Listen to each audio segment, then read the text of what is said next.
سیاہ رنگ کا ہلکے کام والا فراک اس پر کافی جچ رہا تھا۔ شہد بالوں کو جوڑے کی شکل دیے، لائٹ سا میک اپ کیے وہ خوشگوار تاثرات کے ساتھ فارس فارسان کے سامنے اٹیلین ریسٹورینٹ میں موجود تھی۔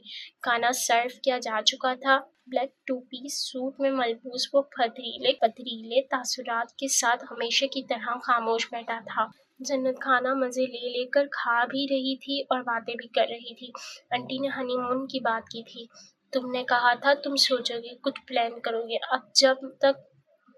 اب جب تک میں یہاں ہوں تب تک کچھ پلان کرو یار۔ تھوڑا میں بھی انجوائے کر لوں گی، آؤٹنگ ہو جائے گی میری بھی۔ فارس کا سر دکھنے لگا۔ کوئی آدھے گھنٹے سے وہ اس کی باتیں سن رہا تھا۔ مجال ہے جو وہ ایک لمحے کے لیے بھی خاموش ہوئی ہو۔ کچھ سوچ کر جنت نے بیگ سے موبائل نکال کر فارس کے سامنے اسکرین لہرائی۔ گیس کرو میں نے تمہارا کانٹیکٹ نمبر کس نام سے سیو کیا ہوگا؟ بند مٹھی پر تھوڑی جمائے وہ سرد نظروں سے اسے دیکھتا رہا۔ دوسرے ہاتھ کی انگلی میز پر متحرک تھی، گویا وہ منتظر تھا کہ کب محترمہ کھانا ختم کریں اور وہ واپسی کی راہ لیں۔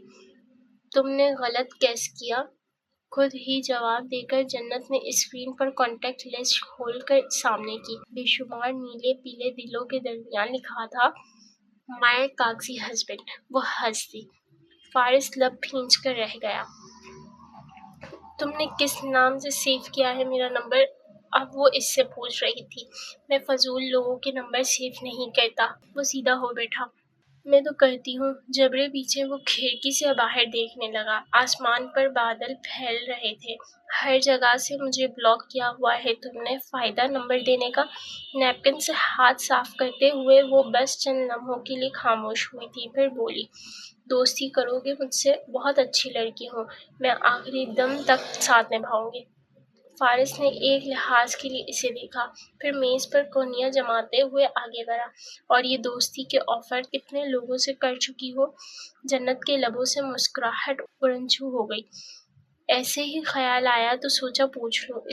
اس کی کیفیت سے محظوظ ہوتے ہوئے اس نے اپنی بات جاری رکھی، کہیں تمہارے ایکس ہسبینڈ نے اسی وجہ سے تو تمہیں ڈیورس نہیں دی؟ تم اپنی حد کراس کر رہے ہو فارس۔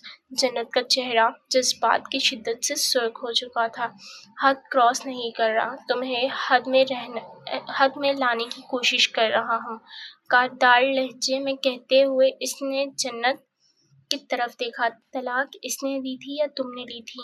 جنت کو یوں محسوس ہوا جیسے اس کی گردن پر پاؤں رکھ کر مستا جا رہا ہو۔ فارس کا ہر سوال ایسا ہی تھا، اذیت کی دو دھاری تلوار کی طرح۔ تمہاری 6 بہنیں ہیں، ان میں سے کوئی ایک بھی تمہاری شادی میں شریک نہیں ہوئی۔ جہاں تک مجھے علم ہے خاصا بڑا خاندان ہے تمہارا، مگر کوئی ایک رشتہ دار بھی تمہاری شادی پر نہیں تھا سوائے سائرہ انٹی کے۔ مٹھیاں بھیجے لب باہیں پیوست کے وہ ضبط کے کڑے مراحل سے گزر رہی تھی۔ اتنے اچھے موڈ کے ساتھ اسے ڈنر پر لا کر وہ اس طرح کی باتیں کرے گا، اگر اسے علم ہوتا تو یقیناً وہ نہ آتی۔ میرے کردار پر مت آؤ فارس، میں تمہیں وارن کر رہی ہوں۔ اس نے اسے باز رکھنے کی کوشش کی تھی۔ ورنہ کیا کرو گی؟ لبوں پر استہزائیہ مسکان لیے اس نے بھنوں اچکا کر اسے للکارا۔ غصہ، غم، بے بسی۔ جنت نے حلق میں ابھرتے آنسو کے پھندے کو بمشکل نیچے اتارا۔ باہر ہلکی ہلکی بوندا باندی شروع ہو چکی تھی۔ تمہاری معلومات نکلوانا میرے بائیں ہاتھ کا کھیل ہے، لیکن میں تم میں اتنی بھی دلچسپی نہیں رکھتا کہ اپنے آدمیوں کو آرڈر دیتا پھروں، لیکن جس روز ایسا کروں گا اس روز تم کسی کو منہ دکھانے کے قابل نہیں رہو گی۔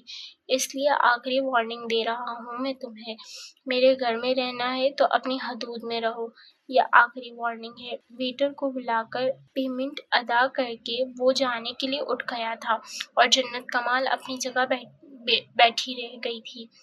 گال پر پھسلتی لٹ کو کان کے پیچھے ارستے ہوئے اس نے آنسو پینے کی ناکام کوشش کی تھی۔ وہ فارس کے ساتھ آئی تھی مگر وہ فارس کے ساتھ واپس نہیں گئی تھی۔ وہ ریسٹورینٹ میں اپنی جگہ بالکل خاموش بیٹھی، بار بار ٹشو سے آنکھیں پوچھ رہی تھی۔ پیشانی پہ